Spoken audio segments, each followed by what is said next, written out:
Hello my dear friends, welcome back to another lecture of thermodynamics, जिसमें हम discuss करेंगे आगे एंट्रोपी को जहां हमने लास्ट टाइम छोड़ा था।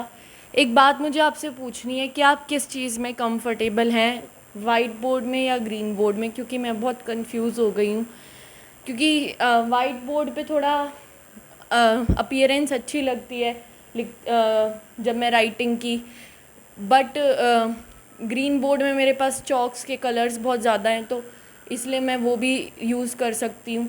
तो आप देख लीजिए जो भी आपको अच्छा लगे, क्योंकि वाइट बोर्ड पे मेरे पास सिर्फ 3 कलर्स हैं, है ना। और कई बार मार्कर का जो रंग होता है वो भी इतना डार्क नहीं आ पाता, बट ग्रीन बोर्ड पे लिखते वक्त थोड़ी सी प्रॉब्लम होती है। तो आप देख लीजिए जिसमें भी आप कंफर्टेबल होंगे, मुझे कमेंट में बताइए जो भी आपको देखने में ठीक लगता हो, तो मैं उस पर लिख लिया करूँगी। आज मैं वाइट पे पढ़ा रही हूँ, आज आप कमेंट कर दीजिए, तो जो भी कमेंट में मेजॉरिटी जो भी कहेगी उस पर मैं अगले लेक्चर से पढ़ा लूँगी, ठीक है।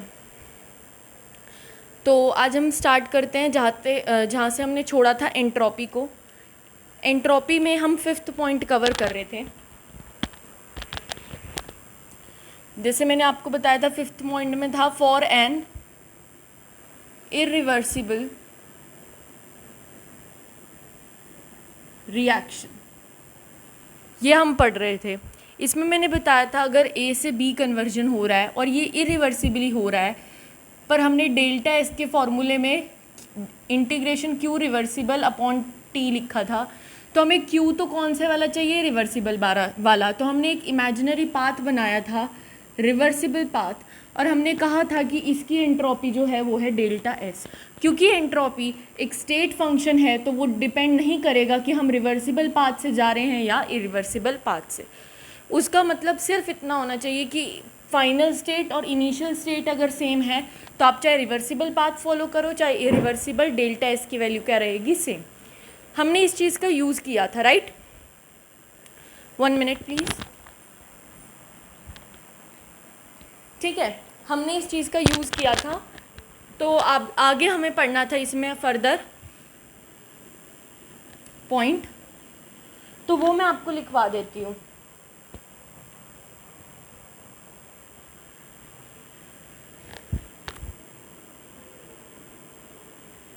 एक चीज़ और नोट डाउन कर लीजिए कि प्रोसेसेस 2 तरीके की हो सकती हैं ना, एक तो रिवर्सिबल होती है और एक इरिवर्सिबल होती है। Delta S total for reversible is 0 and delta S total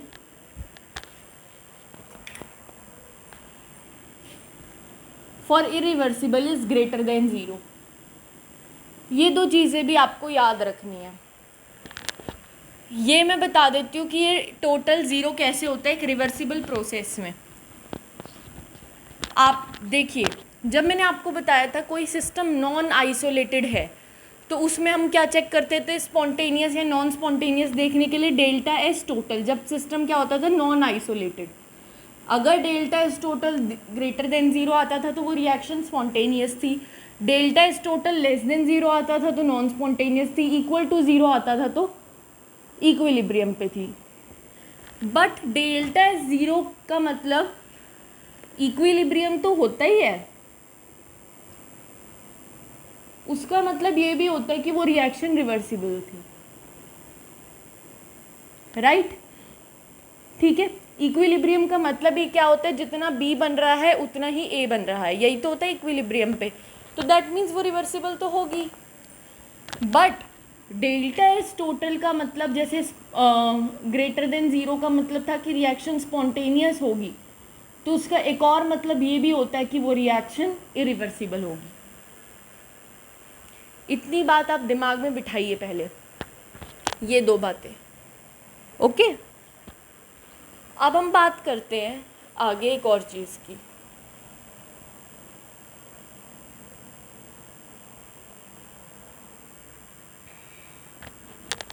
मान लीजिए ए से बी जा रहा है इरिवर्सिबल तरीके से, और ये जो रिएक्शन है वो है एक्सोथर्मिक, मान रहे हम, क्योंकि हम इरिवर्सिबल का केस पढ़ रहे हैं इसलिए मैंने यहाँ इरिवर्सिबल लिया। एक्सोथर्मिक का मतलब है जो सिस्टम है वो हीट रिलीज कर रहा है, और हीट रिलीज होके जा कहाँ रही है, सराउंडिंग में जा रही है ऑब्वियसली, है ना बच्चों। हीट रिलीज हो रही है और वो सराउंडिंग में जा रही है। एक्सोथर्मिक का तो यही मतलब होता है ना। और इरिवर्सिबल तरीके से जा रही है मतलब वेरी फास्ट हो रहा है। मैंने आपको रिवर्सिबल इरिवर्सिबल में बताया था कि इरिवर्सिबल प्रोसेसेस वेरी फास्ट होती हैं। ठीक है, अब आप मुझे एक क्वेश्चन का आंसर दीजिए कि सिस्टम तो हीट रिलीज कर रहा है इरिवर्सिबल तरीके से, जो सराउंडिंग है वो किस तरीके से हीट को एब्जॉर्ब करेगी, रिवर्सिबल तरीके से या फिर इरिवर्सिबल तरीके से। शाबाश, जल्दी सोचिए और बताइए। थोड़ा इसको ना डेली लाइफ से जोड़िए, तब आपको ज़्यादा बेहतर तरीके से समझ आ पाएंगी चीज़ें। मान लीजिए मेरे पास मार्बल हैं, कंचे हैं, और मैंने मेरे हाथ में पूरी मुट्ठी भरी हुई है, और मैं सिस्टम हूँ। मैंने क्या किया, मार्बल्स को एकदम से रिलीज़ कर दिया। मेरे सामने जनता खड़ी है या मेरे सामने कोई भी खड़ा है, बहुत सारे लोग खड़े हैं, तो वो मार्बल्स ज़मीन पे गिरेंगे या कुछ तो एक दो मार्बल हाथ में गिर जाएंगे लोगों के, कुछ ज़मीन पे गिरेंगे तो वो उठाएंगे। तो जितनी जल्दी मैंने मार्बल फेंके, क्या लोग उतनी जल्दी उठाएंगे कि उनको थोड़ा टाइम लगेगा। जैसे मैंने ऐसे पैसे फेंक दिए सारे, अपने हाथ में थे मेरा पूरा बंडल 2000 के नोटों का, मैंने ऐसे उड़ा दिया बंडल।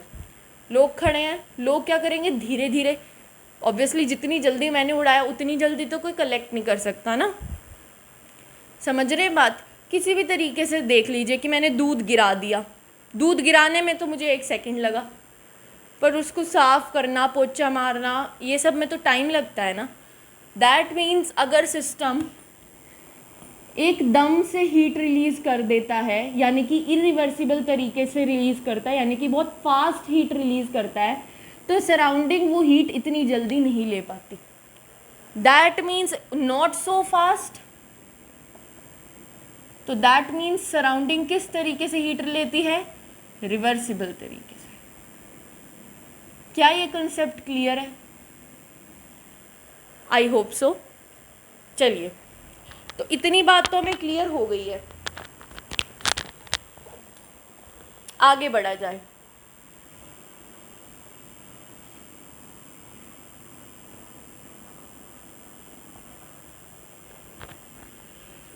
डेल्टा एस टोटल क्या होता है बच्चों? Delta S system plus delta S surrounding होता है। यस, बिल्कुल होता है। तो अब आप देखिए, जब भी मुझे किसी भी चीज़ का डेल्टा एस लिखना है, चाहे वो सिस्टम का लिखना है चाहे वो सराउंडिंग का लिखना है, मैं हमेशा यहाँ पे क्या लिखूंगी, रिवर्सिबल या इरिवर्सिबल नहीं लिखूंगी। दैट मीन्स, बट मैंने क्या कंसीडर किया, ये बात आपको क्लियर है?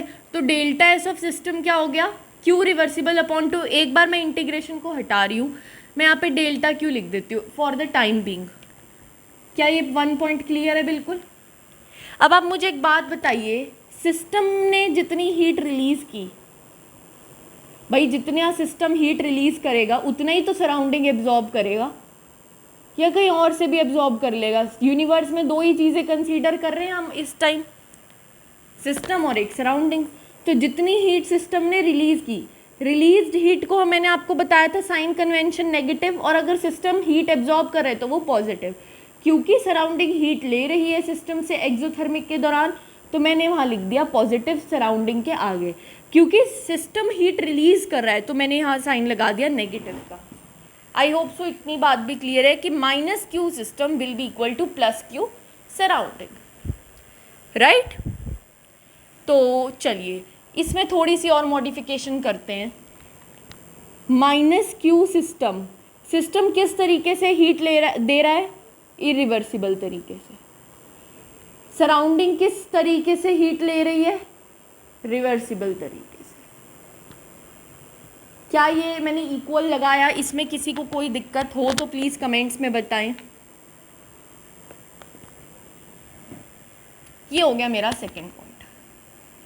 अब मैंने कहा जब भी मैं डेल्टा एस लिखती हूँ तो मैं यहाँ रिवर्सिबल लिखती हूँ। मान लो मैं डेल्टा एस सराउंडिंग लिख रही हूँ तो that means delta q reversible. अच्छा, इस केस में सिस्टम इरिवर्सिबल तरीके से हीट दे रहा है। दोबारा से सुनिए, 1 मिनट। सराउंडिंग कि कितने रिवर्सिबल तरीके से सराउंडिंग कितनी हीट ले रही है अपॉन टी, ये हो गया डेल्टा एस सराउंडिंग।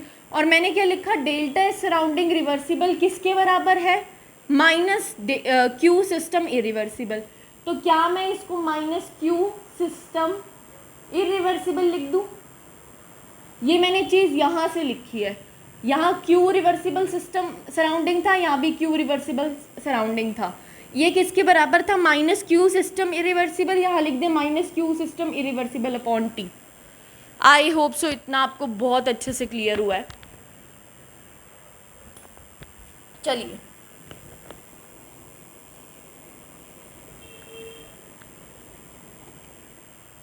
अब मेरे पास डेल्टा एस सिस्टम भी है, डेल्टा एस सराउंडिंग भी है, मैं यहाँ पुट करूँगी।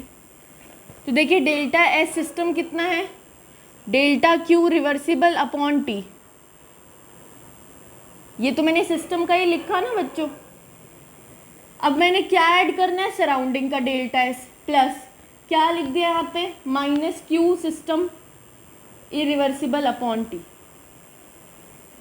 Is equal to delta S total. एक सेकेंड, देख लिया आपने अच्छे से मैंने क्या लिखा है। तो मैं इसको, ये वाला हमारा फाइनल रिजल्ट है इस वाले चीज़ का जो आपको याद होना चाहिए।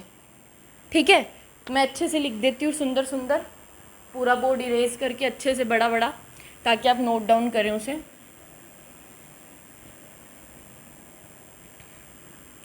क्या लिखा मैंने, delta S total is equal to delta q reversible of system upon T minus delta q irreversible of system upon T. मतलब रिवर्सिबल ऑफ सिस्टम में से इरिवर्सिबल ऑफ सिस्टम को सब्ट्रैक्ट कर देंगे और बाय में टी कर देंगे तो हमारे पास डेल्टा एस टोटल आ जाएगा। तो इसी के साथ अभी हमारा बेसिक एंट्रोपी होता है clear. Moving on to Gibbs energy.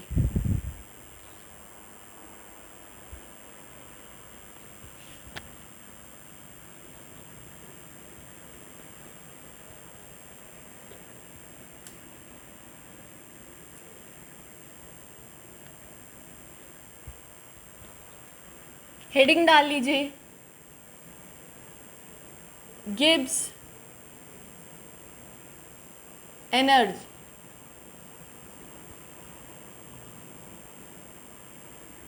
चलिए,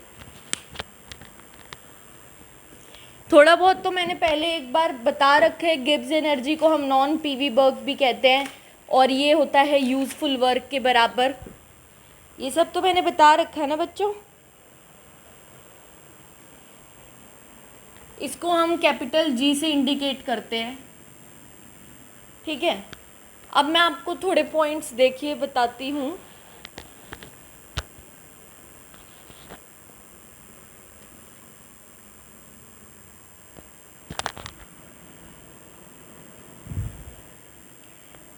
आप मुझे एक चीज़ बताइए, delta S total greater than zero किस किस के लिए होता है, इरिवर्सिबल के लिए प्लस स्पॉन्टेनियस रिएक्शन के लिए।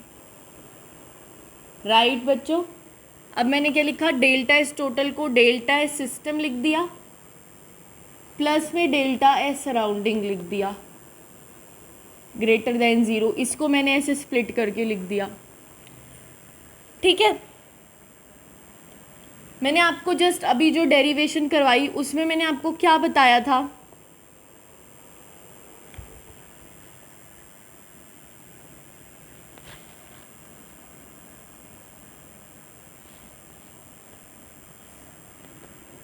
देखिए, एक केस होता है, जो मैंने अभी आपको केस लिखवाया, उस केस में क्या था कि सिस्टम तो इरिवर्सिबल तरीके से हीट दे रहा है, बट सराउंडिंग हमेशा रिवर्सिबल तरीके से एब्जॉर्ब कर रही है। बट ये भी तो हो सकता है ना कि सिस्टम रिवर्सिबल तरीके से हीट दे रहा हो, ज़रूरी है वो इरिवर्सिबल से ही दे रहा हो। वो तो एक केस पढ़ा हमने, ठीक है बच्चों। तो मान लेते हैं कि सिस्टम जो है इस समय रिवर्सिबल तरीके से हीट दे रहा है,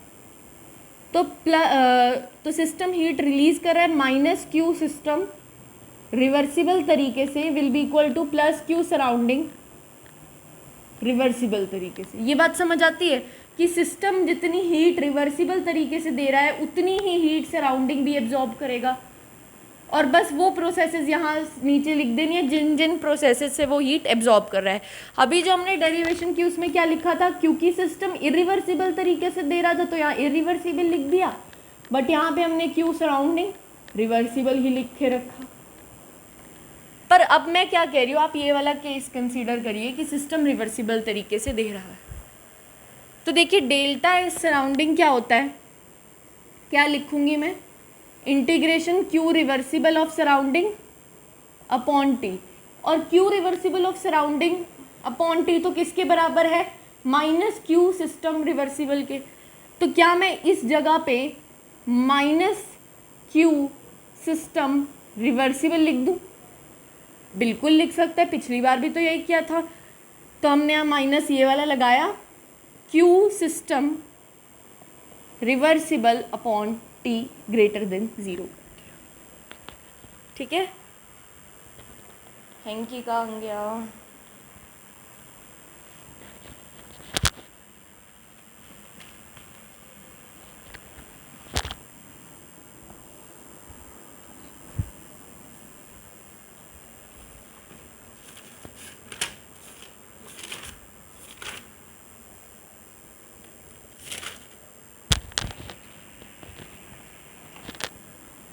अब मैंने टी को लिया एलसीएम, तो T delta S system minus Q system reversible upon T greater than 0। मैंने कुछ नहीं किया, एलसीएम लिया, टी को उधर ले गई मैं, टी इंटू 0 0।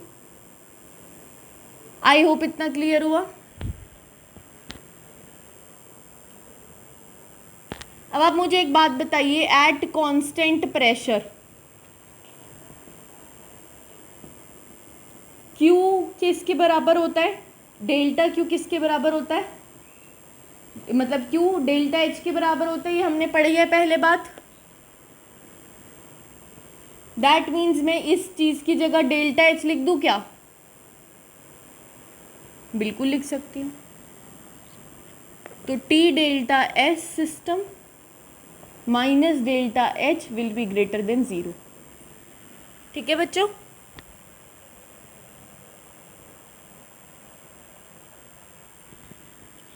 अब आपको पता है अगर हम यहाँ पे नेगेटिव कर देते हैं इस पूरी टर्म को, तो ये वाला साइन क्या हो जाता है, रिवर्स हो जाता है। जैसे मान लीजिए 2 इज़ ग्रेटर देन 0, बट मैंने इसके आगे नेगेटिव कर दिया तो negative 2 is less than 0। Similarly कोई भी टर्म है उसके आगे हम नेगेटिव साइन लगा देते हैं तो वो जो यहाँ साइन होता है वो उल्टा हो जाता है। तो दैट मीन्स डेल्टा एच, अब यहाँ पे minus minus plus, minus T delta S will be less than 0। और एक बात याद रखिए, जो टर्म आई है delta H minus T delta S, वो है डेल्टा जी।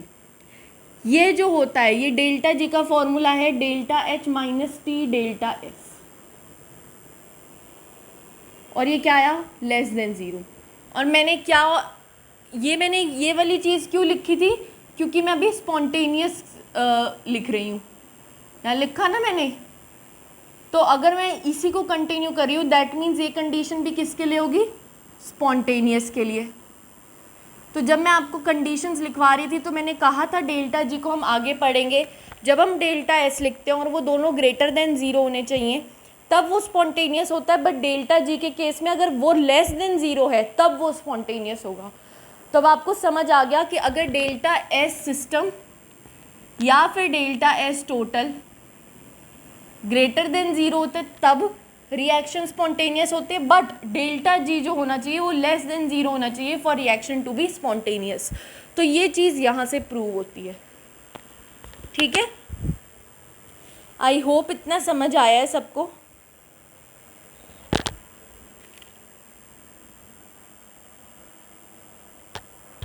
मैंने आपको ये भी बताया था कि डेल्टा जी हम क्यों कैलकुलेट करते हैं, क्योंकि हम आलस करते हैं सिस्टम और सराउंडिंग का दोनों का डेल्टा एस कैलकुलेट करने के लिए। हम कहते हैं कि अगर नॉन आइसोलेटेड सिस्टम है तो हमें डेल्टा एस सराउंडिंग नहीं कैलकुलेट करना भाई, पहले हम सिस्टम कैलकुलेट करें, फिर सराउंडिंग करें, फिर सम करें, फिर देखें कि छोटा है बड़ा है। इतना झंझट हमसे नहीं होता। हमने सिंपली क्या कहा कि चलो अगर नॉन आइसोलेटेड सिस्टम है तो आप सिंपली क्या कर लो, delta G of system calculate कर लो।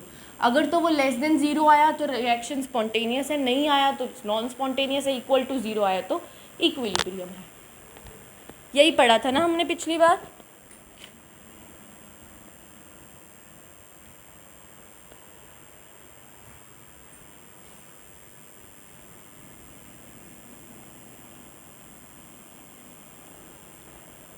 एक चीज़ लिखेंगे, एक होता है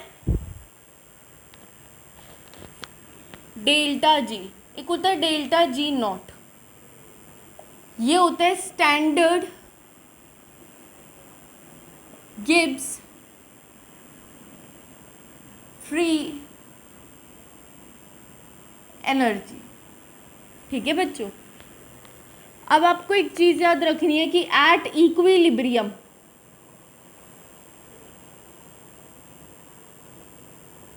डेल्टा जी तो 0 होता है, बट डेल्टा जी नॉट 0 नहीं होता। इस पॉइंट को तो जितने चांद सितारे लगाने वो लगाएं आप, क्योंकि ये बहुत ही इम्पोर्टेंट पॉइंट है।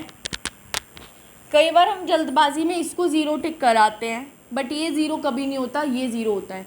स्टैंडर्ड का मतलब जब हम एट 25 डिग्री सेल्सियस नाप रहे हैं और 1 atm प्रेशर पे देख रहे हैं।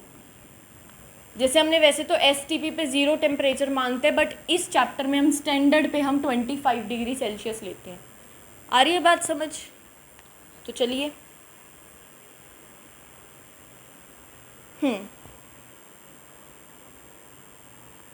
अब एक टेबल प्रिपेयर करना है हमें, है ना। वो टेबल बहुत इम्पॉर्टेंट है और उस पर काफ़ी क्वेश्चन बनते हैं, तो वो हम बना लेते हैं। Wait a minute.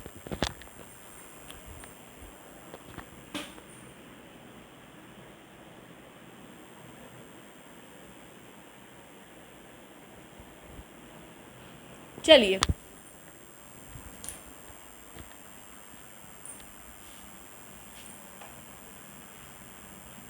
और हाँ प्लीज़ बताइएगा आज कमेंट में कि किस वाले बोर्ड पे पढ़ना पसंद करेंगे आप।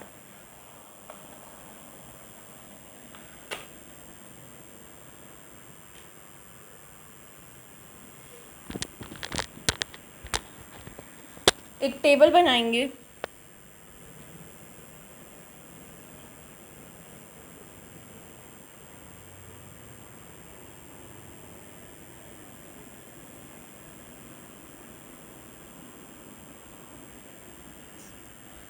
चार कॉलम बनाएंगे। एक बार डेल्टा एच लिखेंगे, एक बार delta S, delta G, and last में आप लिखेंगे कमेंट्स। अब हम चार पॉसिबिलिटीज़ करेंगे, राइट। पहली पॉसिबिलिटी में डेल्टा जी पॉजिटिव है, एक बार डेल्टा एस नेगेटिव है। दूसरी पॉसिबिलिटी है डेल्टा एच पॉजिटिव है, ये भी पॉजिटिव है। एक पॉसिबिलिटी है ये नेगेटिव है, ये पॉजिटिव है। एक पॉसिबिलिटी है ये भी नेगेटिव है और ये भी नेगेटिव है। ये आपको क्लियर हुआ? मतलब साइन लिख रही हूँ मैं यहाँ पे सिंपल। अब आपको पता है delta G is equal to delta H minus T delta S, पता है ना ये सबको।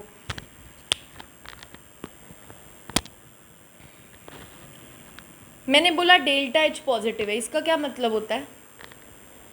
सिस्टम हीट एब्जॉर्ब कर रहा है, यानी कि सिस्टम कैसे वर्क कर रहा है इस टाइम? एंडोथर्मिक। तो ये वाला जो प्रोसेस मैं लिखवा रही हूँ ये है आपका एंडोथर्मिक के लिए।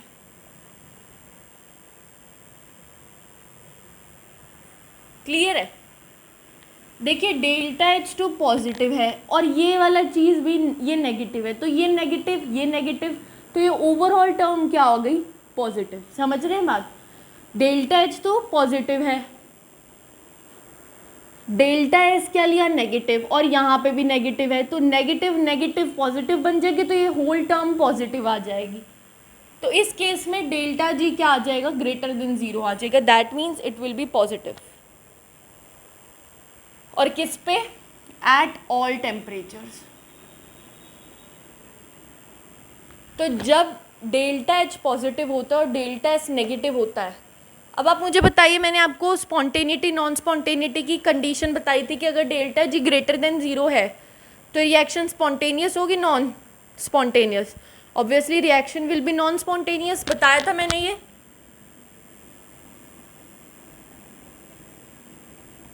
चलिए लिख दिया हमने। नेक्स्ट कंडीशन देखते हैं, डेल्टा एच पॉजिटिव है, डेल्टा एस भी पॉजिटिव है। देखिए delta H minus T delta S देख रहे हैं हम, ये वाली टर्म पॉजिटिव है, ये वाली टर्म भी पॉजिटिव है, मतलब ये वाली चीज़ क्या रहेगी, नेगेटिव। अब देखिए जब तक तो डेल्टा एच का मैग्नीट्यूड टी डेल्टा एस से बड़ा है तब तक तो डेल्टा जी पॉजिटिव आता रहेगा। समझ रहे हैं बात, मान लो ये 4 है, ये 3 है, सब्ट्रैक्ट किया +1 आया, बट जिस टाइम टी डेल्टा एस की value greater than delta H होगी तो आंसर क्या आएगा, नेगेटिव में। तो दैट, अब ये कौन डिसाइड करेगा कि ये वाली वैल्यू बड़ी होगी या छोटी, ये डिसाइड करेगा टेम्परेचर। अगर तो टेम्परेचर बहुत ज़्यादा है, हाई टेम्परेचर है, तो टी डेल्टा एस क्या हो जाएगा, ग्रेटर देन डेल्टा एच, और ये पूरी टर्म क्या आ जाएगी, नेगेटिव। बट अगर टेम्परेचर बहुत लो है तो टी डेल्टा एस क्या आएगा, लो आएगा, दैट मीन्स डेल्टा एच उससे बड़ा आएगा, दैट मीन्स ओवरऑल रिएक्शन क्या हो जाएगी, पॉजिटिव। खुद सोचिए ये, तो मैंने क्या बोला, at low temperatures delta G कैसा आएगा, greater than 0, at high temperatures delta G कैसा आएगा, लेस देन 0। तो लो टेम्परेचर्स पे डेल्टा जी पॉजिटिव है, यानी कि रिएक्शन क्या आएगी, नॉन स्पॉन्टेनियस, और हाई टेम्परेचर पे रिएक्शन कैसी आएगी, स्पॉन्टेनियस। समझ रहे हैं बात आप। अब फोर्थ कंडीशन में डेल्टा एच नेगेटिव है, डेल्टा एस पॉजिटिव है, ये रिएक्शन होती है एक्सोथर्मिक, क्योंकि डेल्टा एच क्या है, नेगेटिव, मतलब सिस्टम हीट रिलीज कर रहा है। तो देखिए इसमें भी देखिए, delta H minus T delta S, delta H है नेगेटिव, ये वाली टर्म है पॉजिटिव, तो मतलब ओवरऑल वैल्यू नेगेटिव नेगेटिव क्या आएगी, नेगेटिव ही आएगी यहाँ पे डेल्टा जी की वैल्यू। खुद सोचिए, ये भी नेगेटिव, ये पूरी टर्म का आंसर भी नेगेटिव, तो नेगेटिव नेगेटिव ऐड होंगे तो डेल्टा जी भी क्या आ जाएगा, नेगेटिव। तो इस केस में डेल्टा जी लेस देन 0 होगा एट ऑल टेम्परेचर्स, तो दैट मीन ये रिएक्शन हर बार स्पॉन्टेनियस होगी। फोर्थ पे आता है, डेल्टा एच तो नेगेटिव है, ये वाली टर्म तो क्या है, नेगेटिव है, ये वाली टर्म डेल्टा एस क्या है, अरे ये तो दोनों सेम हो गए, रुको, ये और डेल्टा एस क्या है, नेगेटिव है, डेल्टा एस नेगेटिव, यहाँ भी नेगेटिव साइन, तो इतनी पोर्शन तो पॉजिटिव आ रहा है और डेल्टा एच क्या है, नेगेटिव। अगर तो ये वाला portion minus T delta S बड़ा हुआ डेल्टा एच से तो रिएक्शन क्या आएगी, नेगेटिव में, बट अगर माइनस टी डेल्टा एस छोटा हुआ डेल्टा एच से तो रिएक्शन क्या आएगी, ग्रेटर देन 0। तो दैट, और ये कौन डिसाइड करेगा कि ज़्यादा आएगी छोटी आएगी, टेम्परेचर। अगर टेम्परेचर ज़्यादा हुआ दैट मीन्स ये वाली वैल्यू क्या आएगी, ज़्यादा, दैट मीन्स नेगेटिव में ज़्यादा, मतलब ओवरऑल आंसर नेगेटिव। तो ये लिखिए कि एट हाई टेम्परेचर्स, थोड़ा मैं शायद उल्टा बोल गई पर ठीक है, आप, आई होप आपने करेक्ट कर लिया होगा मुझे मन में, क्योंकि मैंने ऊपर के 3 केसेस पढ़ा दिया आपको।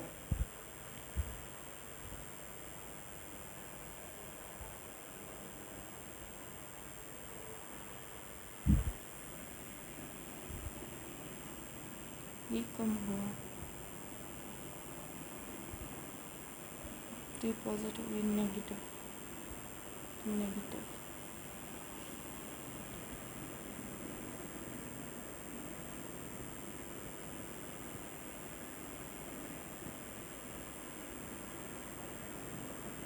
तो हाई टेम्परेचर में ग्रेटर देन जीरो है, दैट मीन्स हाई टेम्परेचर पे क्या है, नॉन स्पॉन्टेनियस। और ये लो टेम्परेचर पे क्या है, स्पॉन्टेनियस, क्योंकि delta G less than zero है। ठीक है बच्चों।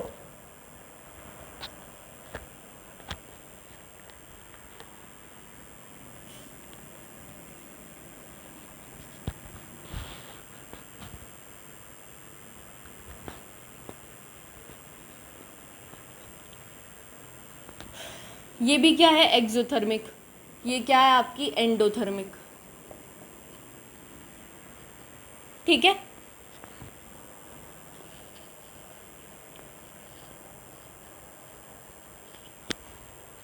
जब ये प्लस प्लस है और जब ये नेगेटिव नेगेटिव है,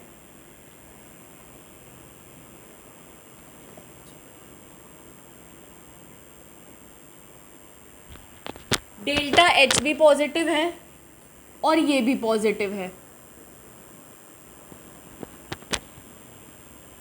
राइट। तो आपको एक चीज़ याद रखनी है कि ये वाली जो रिएक्शंस होती है ये होती है एंट्रोपी ड्रिवन,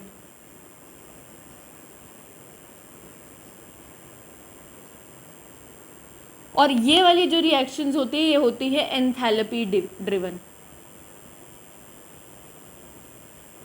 अब मैं आपको बताती हूँ क्यों।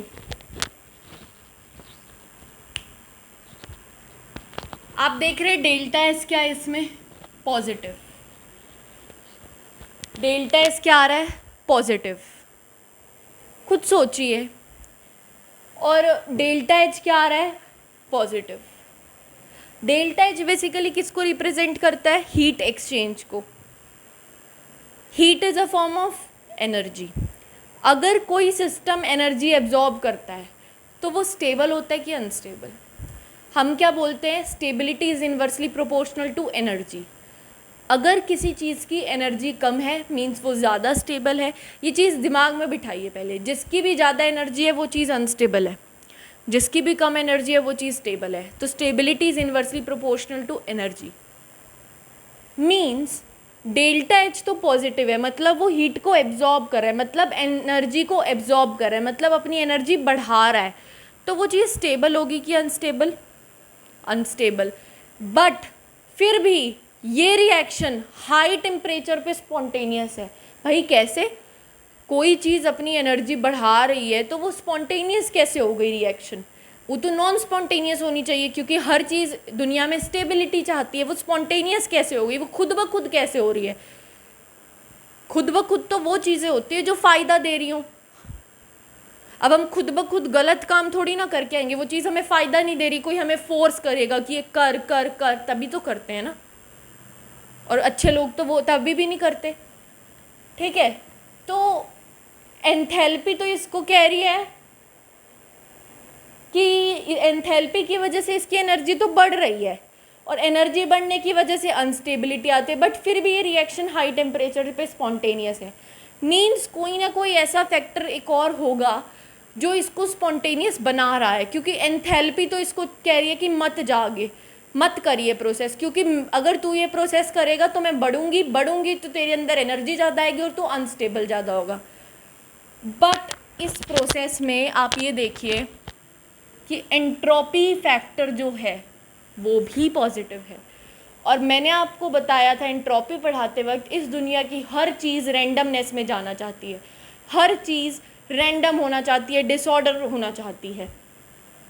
बताई थी ये बात मैंने आपको कि स्कूल में जितना भी डिसिप्लिन बना लो, बच्चे रैंडम डिसऑर्डर में जाते ही जाते हैं। सेम अप्लाइज टू हेयर कि एंथैल्पी तो सपोर्ट नहीं कर रही, बट एंट्रोपी क्योंकि ओवरऑल बढ़ रही है इस प्रोसेस के दौरान, तो इसीलिए ये प्रोसेस हाई टेम्परेचर पे स्पॉन्टेनियस है। मोर ओवर हाई टेम्परेचर पे ये वाली वैल्यू नेगेटिव है, एंट्रोपी के साथ वाली वैल्यू नेगेटिव है, जिसकी वजह से डेल्टा जी नेगेटिव आया। तो it means entropy is reason for this reaction to occur, क्योंकि एंट्रोपी के साथ जो जिस वाली टर्म में एंट्रोपी है वो वाली टर्म नेगेटिव हुई ओवरऑल, इसी वजह से डेल्टा जी नेगेटिव आया। तो इसीलिए ये वाली जो रिएक्शन है ये एंट्रोपी ड्रिवन है। यहाँ बात करें तो यहाँ पे एंथैल्पी तो घट रही है, मतलब एनर्जी तो घट रही है, फिर भी ये रिएक्शन लो टेम्परेचर पे स्पॉन्टेनियस है। ये स्पॉन्टेनियस क्यों पा रही है? क्योंकि हालांकि एंट्रोपी तो इसको सपोर्ट नहीं कर रही है, एंट्रोपी तो इस रिएक्शन के दौरान घट रही है, बट फिर भी ये रिएक्शन लो टेम्परेचर पे स्पॉन्टेनियस है क्योंकि इसकी एंथैल्पी भी घट रही है, एनर्जी भी घट रही है। अगर ये रिएक्शन होगी तो जो भी प्रोडक्ट बनेगा वो मोर स्टेबल बनेगा, इसीलिए ये चीज़ लो टेम्परेचर पे स्पॉन्टेनियस है। मोर ओवर जैसे H-T डेल्टा एस करें तो आप ये देखिए ये वाली चीज़ डेल्टा जी नेगेटिव यहाँ क्यों आ पा रहा है? क्योंकि डेल्टा H नेगेटिव है। नो डाउट डेल्टा S भी नेगेटिव है, बट डेल्टा S नेगेटिव होने की वजह से ये पूरी टर्म पॉजिटिव आ रही है, क्योंकि यहाँ पे भी नेगेटिव साइन है। तो इस डेल्टा जी को नेगेटिव बनाने के लिए किसका साइन मेनली रिस्पॉन्सिबल है? डेल्टा H का, क्योंकि डेल्टा S का साइन तो इसके साथ कट के पॉजिटिव बना रहा है, वो तो सपोर्ट नहीं कर रहा रिएक्शन को होने के लिए, बट इस रिएक्शन में नेगेटिव जो आ रहा है वो डेल्टा H की वजह से आ रहा है, इसलिए ये वाली रिएक्शन एंथैल्पी ड्रिवन है और ये वाली एंट्रोपी ड्रिवन है। आई होप इतना कंसेप्ट क्लियर हुआ। अगर नहीं हुआ तो please let me know in the comment section में, अलग से इस पर लेक्चर बना दूंगी, क्योंकि थोड़ा समझाना डिफ़िकल्ट था, बट मुझे लगता है मैंने अपना पार्ट अच्छे से कंप्लीट किया है। नहीं समझ आया कोई नहीं, पहली बार पढ़ रहे हैं, कई बार नहीं भी समझ आता, तो इसमें कोई भी गलत बात नहीं है। ना समझ आए बिंदास हो कि कमेंट में बताएं,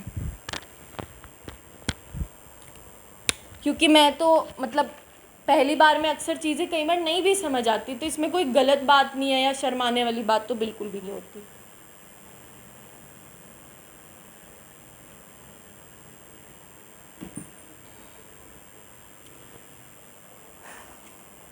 अब एक आता है, हम आगे बढ़ते हैं।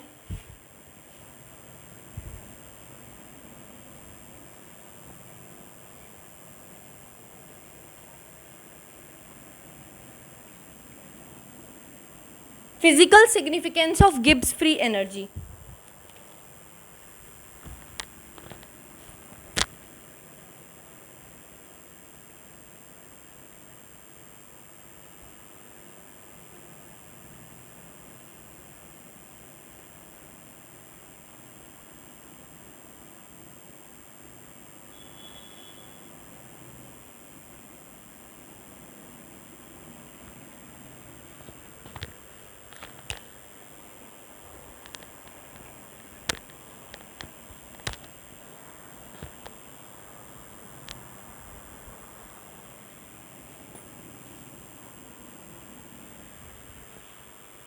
देखिए गिब्स फ्री एनर्जी बेसिकली होता है नॉन पीवी वर्क, और इसी को हम यूज़फुल वर्क भी कहते हैं। मैंने इसके एग्जांपल में आपको बताया था जब मैं वर्क पढ़ा रही थी, ऐसे 2 लाइनें खींच के मैंने बताया था PV work, non PV work, और इसके एग्जांपल में मैंने दिया था electrical work.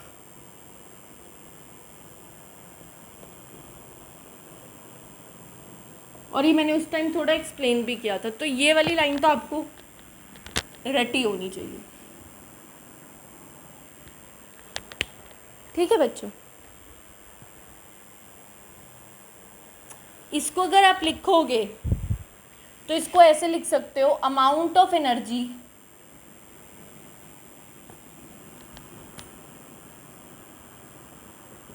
Which can be converted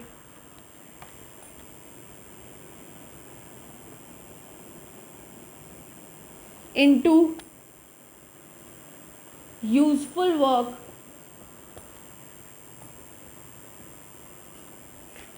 by the system। मान लीजिए मैं एक सिस्टम हूँ, अब मेरे ऊपर डिपेंड करता है कि मैं अपनी इंटरनल एनर्जी को किस तरफ यूज़ करूँ, पढ़ने में यूज़ करूँ, मूवी देखने में यूज़ करूँ, घूमने फिरने में उड़ाऊँ, या फिर कैसे भी करूँ। तो अगर तो मैं ऐसा कोई काम कर रही हूँ जो मुझे फ्यूचर में मेरा फ्यूचर ब्राइट बनाएगा या मुझे कोई एक सक्सेसफुल पर्सन, एक अच्छा इंसान बनाएगा, तो मैं अपनी एनर्जी को यूज़फुल वर्क में यूज़ कर रही हूँ। बट मैं अगर कोई ऐसा कोई काम कर रही हूँ जिससे ना सोसाइटी को कोई फ़ायदा हो पा रहा है, ना मुझे कोई अच्छा फ़ायदा हो पा रहा है, मैं बस अपनी एनर्जी ऐसे ही बेफालतू के कामों में लगाए जा रही हूँ जिससे कोई आउटपुट नहीं आ रहा, तो वो मेरा हो गया नॉन यूज़फुल वर्क। तो अगर मैं अपने आप को एक सिस्टम मानूँ और कहूँ कि मेरी एनर्जी का कितना पार्ट मैं यूज़फुल वर्क में लगा रही हूँ, वो कहलाता है gives energy. Non PV work मतलब इस वर्क के दौरान वॉल्यूम में चेंज नहीं आएगा, ये आपको याद रखना है। जैसे मैंने आपको इलेक्ट्रिकल वर्क उस टाइम समझाया था।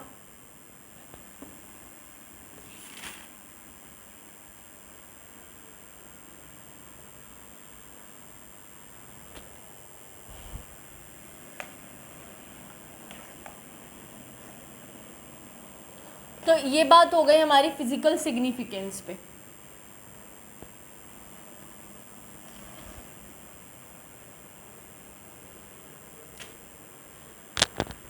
अब एक आता है डेल्टा जी नॉट स्टैंडर्ड वाला एंड इक्विलिब्रियम कांस्टेंट के बीच में रिलेशन।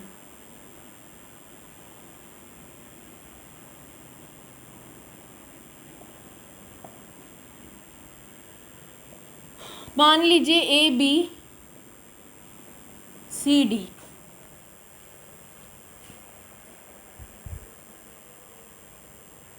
आपको पता है ये वाला जो साइन होता है वो इक्विलिब्रियम में यूज़ होता है ज़्यादातर। आपको सीधा एक फॉर्मूला याद करना है, डेल्टा जी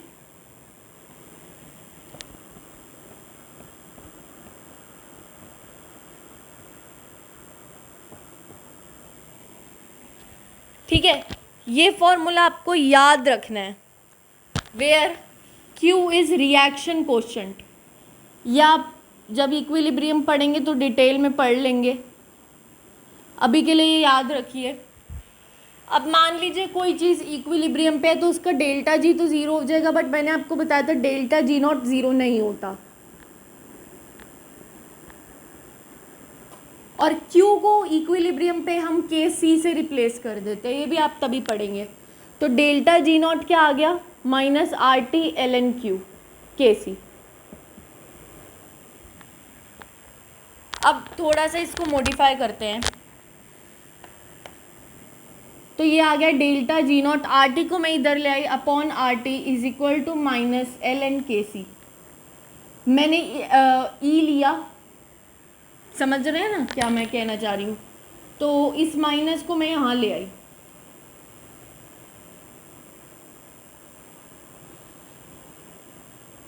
देखिए अगर जो भी मेडिकल का स्टूडेंट है और उसको ये वाली चीज़ नहीं समझ आई कि मैंने ये क्या किया, तो आप ये याद रखिए कि जो भी ये वाले लॉग होते हैं उनका जो बेस होता है वो होता है ई, ठीक है।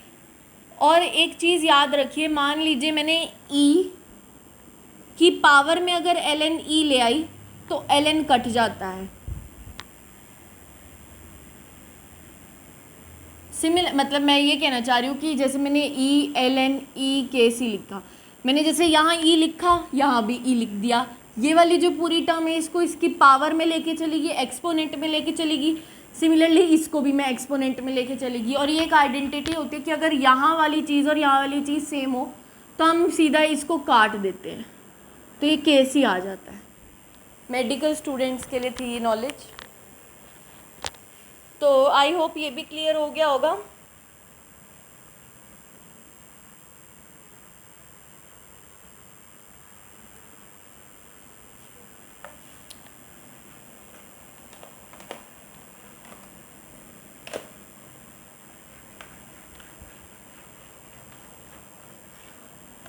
एक सेकंड बच्चों,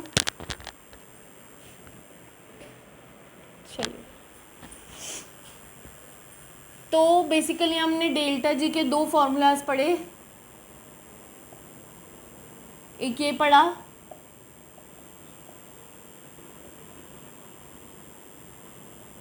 एक ये पढ़ा। समझ रहे हैं बात? अगर मैं delta G is equal to delta H minus T delta S लिख सकती हूँ, दैट मीन्स मैं delta G not is equal to delta H not minus T delta S not भी लिख सकती हूँ, ये भी चीज़ वैलिड होती है। तो आप एक बात बताइए, डेल्टा जी को minus R T L N K C लिख सकती हूँ मैंने आपको अभी बताया, राइट मैंने बताया ना अभी आपको। और delta H not minus T delta S not, R T को मैं इधर ले जाऊंगी तो यहाँ माइनस अपॉन आर टी, ये माइनस प्लस बन जाएगा अपॉन आर टी। समझ रहे हैं मेरी बात?